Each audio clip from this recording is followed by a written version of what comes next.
पुणे लोकसभेत कुणाविरुद्ध कोण लढणार याबद्दल वेगवेगळ्या चर्चा आहेत। काँग्रेसकडून 3 तर भाजपकडून 4 नेत्यांची नावं चर्चेत आहेत। काय आहे पुणे लोकसभेचं गणित, काय सांगते आकडेवारी, पाहूया।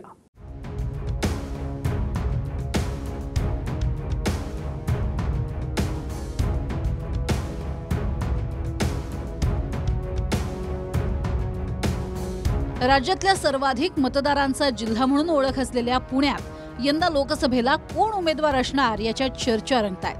गेल्या 2 निवडणुकांपासून भाजपनं पुणे लोकसभेत निर्विवाद वर्चस्व मिळवलंय। मात्र हक्कांच्या कसबा पोटनिवडणुकीत विजयानंतर काँग्रेसचाही आत्मविश्वास दुणावलाय। सध्या पुणे लोकसभेत भाजपकडनं मुरलीधर मोहोळ, सुनील देवधर, संजय काकडे आणि जगदीश मुळीक यांची नावं चर्चेत आहेत। तर काँग्रेसकडनं रवींद्र धंगेकरांनी लोकसभा लढण्याची इच्छा बोलून दाखवली आहे। त्याबरोबर अरविंद शिंदे आणि मोहन जोशींचं नावही घेतलं जात आहे। उमेदवारीवरून दोन्ही बाजूंना रस्सीखेच असली तरी भाजपकडनं मुरलीधर मोहोळांचं तर काँग्रेस समर्थकांकडून रवींद्र धंगेकरांचं नाव प्रामुख्यानं घेतलं जात आहे। मुरलीधर मोहोळ महापौर राहिल्यानं प्रत्येक प्रभागाशी त्यांचा संपर्क आलाय। तर काँग्रेसचे धंगेकर नगरसेवक आणि कसब्याचे आमदार झाल्यानंही त्यांचा जनसंपर्क राहिलाय। गेल्या वेळी पुण्यात भाजपचे गिरीश बापट विरुद्ध काँग्रेसच्या मोहन जोशींमध्ये लढत झाली।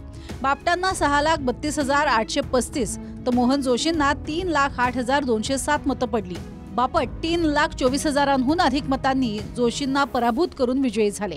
सध्या बापटांच्या निधनानंतर पुणे लोकसभा रिक्त आहे। पुणे लोकसभेत वडगाव शेरी, शिवाजीनगर, कोथरूड, पर्वती, पुणे कॅन्टोन्मेंट आणि कसबा पेठ विधानसभेचा समावेश येतो। वडगाव शेरीमध्ये बापटांना 1,17,664, मोहन जोशींना 60,843 मतं होती। शिवाजीनगरमध्ये बापटांना 77,982 तर जोशींना 48,450 मतं पडली। कोथरूडमध्ये बापटांना 1,48,570 तर जोशींना 42,377 मतं मिळाली। पर्वतीमध्ये बापटांना 1,16,899 तर जोशींना 50,567 मतं मिळाली।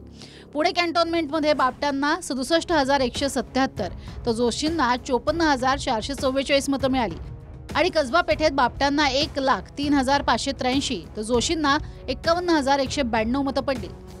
लोकसभेअंतर्गत येणाऱ्या 6च्या 6 विधानसभांमध्ये बापट आघाडीवर होते तर काँग्रेसचे जोशी एकाही मतदारसंघात लीड मिळवू शकले नाहीत। 2004-2009 पुणे लोकसभा काँग्रेसकडे होती।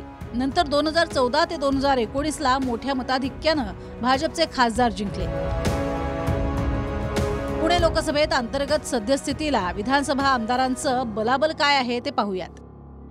शिवाजीनगर, कोथरूड, पर्वती, पुणे कॅन्टोन्मेंट या 4 ठिकाणी भाजपचे आमदार आहेत। तर वडगाव शेरीत अजित पवार गटाचे आणि कसबा पेठ काँग्रेसकडे आहे। आकडेवारीनुसार पुणे लोकसभेत भाजपचं पारडं जड आहे।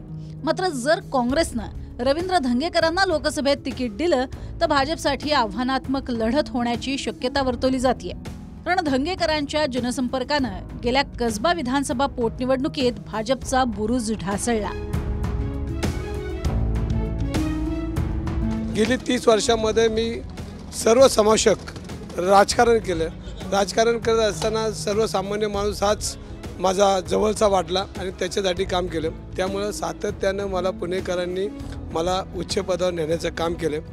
आज मी माझ्या पक्षाकडे उमेदवारी मागितलेली, आता पक्ष ठरवेल त्याला उमेदवारी देतील, पण मला दिली तर 100% मी पुणेकरांच्या आशीर्वादावर आणि पुणेकरांचा कार्यकर्ता म्हणून, पुणेकरांचा मुलगा म्हणून मला पुणेकर नक्कीच निवडून देतील अशी मला आशा आहे। भाजपच्या मुक्ता टिळकांच्या निधनानंतर गेल्या वर्षी कसबा विधानसभेत पोटनिवडणूक झाली। काँग्रेसनं धंगेकरांना तर भाजपनं हेमंत रासनेंना संधी दिली। मात्र कसब्यात भाजपनं ब्राह्मणांना गृहीत धरल्याचा आरोप झाला। धंगेकरांचा दांडगा जनसंपर्क आणि नगरसेवक म्हणून कारकीर्द जमेची बाजू ठरली। शिवाय महाविकास आघाडीचं समीकरणही धंगेकरांच्या कामी आलं।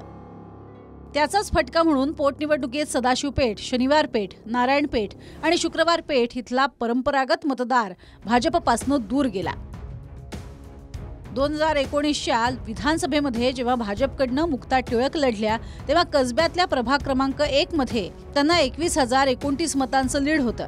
2023च्या पोटनिवडणुकीत मात्र भाजपच्या हेमंत रासनेंना फक्त 7,276 मतांचीच आघाडी मिळू शकली. भाजपच्या हक्काच्या मतदारसंघात काँग्रेसनं भाजपचा जवळपास 11,000 मतांनी पराभव केला. मात्र ब्राह्मण मतदारांची सुप्त नाराजी दूर करण्यासाठी भाजपनं तयारी केल्याचं बोललं जातंय. मेधा कुलकर्णींना राज्यसभेचं तिकीट हा त्याचाच एक भाग असल्याचं सांगितलं जातं. त्यामुळे भाजपकडनं कोणाला तिकीट मिळतं आणि काँग्रेस कोणाला उतरवतं याकडे सगळ्यांचं लक्ष आहे. योगेश बोरसे, TV9 मराठी, पुणे.